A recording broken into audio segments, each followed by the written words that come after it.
กดีใจตื่นเต้นเองน้องบ่เคยได้เครื่องงามบอดงามเครื่องนุ่งงามโอ้น้องดีใจเองตื่นเต้นเองน้องดีใจตื่นเต้นเองน้องบ่ขอยังลาขอสำนีพอแล้วโอ้พอเลยวันนี้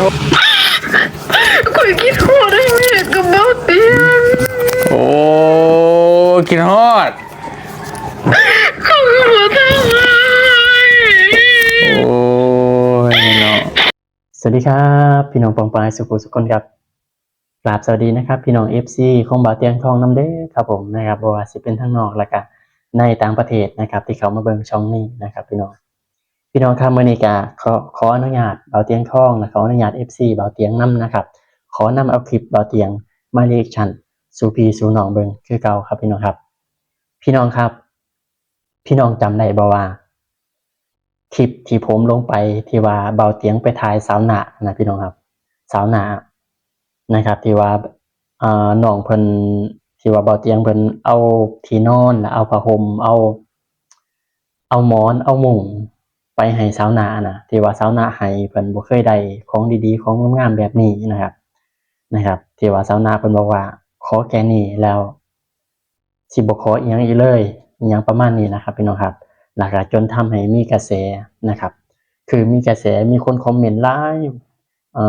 น่าสงสารเพิ่นน่าสงสารน้องเพิ่นนะครับสาวหน้านะครับแต่ว่ามื้อนี้ครับพี่น้องครับแต่ว่ามื้อนี้นะครับสาวหน้าโทรมาหาเบาเตียงนะครับบอกว่าคิดฮอดอยากให้เบาเตียงมาหาแน่มาเยี่ยมแน่นะครับแล้วก็จนมีกระแสครับพี่น้องมีกระแสมีคอมเมนต์มาคอมเมนต์ในช่องผมนี่แหละบอกว่าไสบอกว่าพอแล้วไสบอกว่าสิบ่ขออีหยังอีกแล้วเป็นหยังคือโทรหาเบาเตียงอีกประมาณนี้นะครับพี่น้องครับผมก็เลยว่าอยากให้พี่น้องเอาคลิปมาให้พี่น้องเบิ่งอีกรอบนึงนะครับที่ว่าน้องเพิ่น ดีใจปากปลื้มที่ว่าเบาเตียงเพิ่นเอาของไปให้เอาผ้าห่มมุ้งม้อนไปให้นะครับแล้วก็อีกคลิปนึงครับพี่น้องครับผมสิมาให้พี่น้องเบิ่งคู่กันนะครับพี่น้องครับมาเบิ่งคู่กันแล้วก็กับคลิปที่น้องเพิ่นโทรมาหาเบาเตียงบอกว่าขอความอยากให้เบาเตียงมาหาแน่บอกว่าคิดฮอดแน่นะครับพี่น้องครับนะครับเดี๋ยวผมสิให้พี่น้องเบิ่งไปเบิ่งคลิปนำกันนะครับพี่น้องครับก่อนสิพี่น้องสิไปเบิ่งนะครับฝากพี่น้องนะครับฝากกดไลค์กดแชร์กด Subscribe เป็นกำลังใจให้บ่าวเวียนำเด้อครับผมนะครับเพื่อบ่าวเวียสิได้มีกำลังใจเฮ็ดคลิปต่อไปนะครับพี่น้องครับนะครับกะเบิ่งคลิปนี้แล้วกะเขาเอิ้นว่าอิหยังพี่น้อง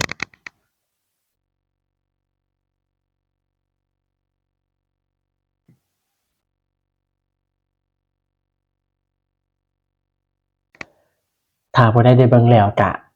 บ่ว่ากันเนาะพี่น้องเนาะนะครับกะผู้ใดบ่ทันได้เบิ่งกะ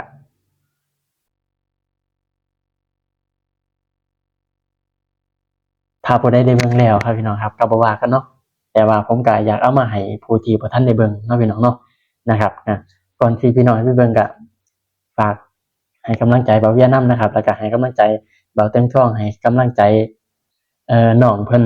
น้องณนำนะครับพี่น้องครับนะครับเดี๋ยวไปเบิ่งคลิปนำกันครับพี่น้องครับนะครับโอ้ยแต่น้องไม่เคยได้เลยน้องที่ขอให้สร้างลูกปุกคุณได้เลยมึงพัฒนาสิ่งใดขอให้ได้สิ่งนั้นน้องรู้สึกดีใจตื่นเต้นเองน้องไม่เคยได้เครื่องงามบอดงามเครื่องนุ่งงามน้องดีใจเองตื่นเต้นเองน้องดีใจตื่นเต้นเองน้องบ่ขอยังลาขอสำนีพอแล้วพอเลยวันนี้ว่าจะได้ใช่สุดเห็นพังน้ำกันเด้อว่านสูงลายแท้อย่างคู่ขลาดสูงลายแท้แล้วเห็นหมูแล้วชงมาให้คนรู้จักกันนะแล้วชงต่อไปให้เดี๋ยวฟังแล้วสิว่าอย่างเด้อฟังน้ำกันมึงบอกเด้อไอ้แม่กับบ่าวเตียงเขาสิกลับแล้วไอ้เขามาลิ้นน้ำกูเป็นครั้งสุดท้ายเด้อคุยสิเวียนในเมียไก่เตียงเองตัวตายแล้วอะไรกัน คอยคิดโคตรให้แม่กับเบ้าเตียง โอ้กินฮอด เขามาทำไม โอ้ยเนาะ เป็นยังไงล่ะครับพี่น้องครับได้เบิ่งคลิปแล้ว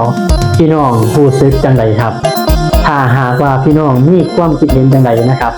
จะคอมเมนต์เข้ามาติชมผมได้นะครับสิ่งสำคัญนะครับถ้าหากว่าผมเว้าจ้าคำใดบ่ม่วนหรือว่าคิดเปลี่ยนประการใดจะกราบขอโทษขออภัยพี่น้อง FC สุขุสุขคนหลายๆเด้อครับสิ่งสำคัญนะครับผมต้องกราบขอบพระคุณนะครับ FC ของบ่าวเตียงทองและก็ขอบคุณบ่าวเตียงทองนะครับที่ให้โอกาสผมได้นำเอาคลิปมารีแอคชั่นนะครับสู่พี่สู่น้องเบิ่งนะครับต้องบอกว่าขอบคุณพี่น้อง FC สุขุสุขคนบ่ว่าสิเป็นทั้งนอกและก็ในต่างประเทศนะครับที่เขามาเบิ่งช่องผมนะครับเขามาติดตามผมนะครับที่คอยซัพพอร์ตให้กำลังใจผมตลอดมานะครับและก็สิ่งสำคัญครับพี่น้องครับขอบคุณพี่น้องนะครับที่คอยกดไลค์กดแชร์กดติดตามกด Subscribe ให้ผมนะครับขอบคุณครับ